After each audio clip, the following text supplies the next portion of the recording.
Hello guys, so today I'm going to show you how to clone an app to 2, 3, 4, 10, 20 apps if you want. So you can have more than 5 WhatsApp, 10 WhatsApp if you like on your phone. I'm going to show you how to create a shortcut. So there are a lot of clone apps on Google Play Store, but I'm going to be using Super Clone, which you can see here.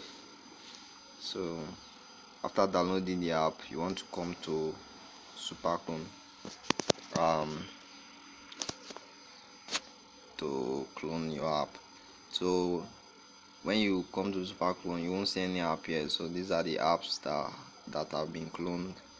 Like you can see, I have 2 cloned Opera Mini app here. So if you want to clone an app, you click the plus symbol and you pick the app that you want to clone. So for instance, I want to clone let's say I want to clone Instagram, or it's easy to clone because it's already showing there. But let's say I want to clone something like WhatsApp Direct. So I'm going to click on it and it's going to start the clone process.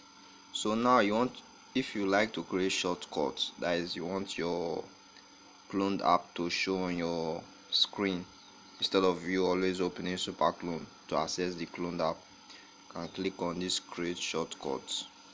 So it's going to turn blue and you can click on privacy locker. That means you need to enter a password for you to be able to open the cloned app. So I'm going to click on start and you can see it is asking me to create a shortcut because we have clicked on that icon there. So we are going to clone the app. So the app has already been cloned, so I'm going to click on add.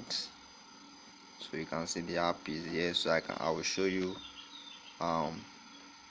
where it is on my desktop. So you can see the clone app is there with the super clone symbol. So that is how you clone your app on that is how to clone an app using super clone. But there are other apps out there, but I think super clone is one of the best, so because I've used other apps. So I think super clone is one of the best. That's why I'm using super clone. So thank you guys for watching, and please do click the subscribe button.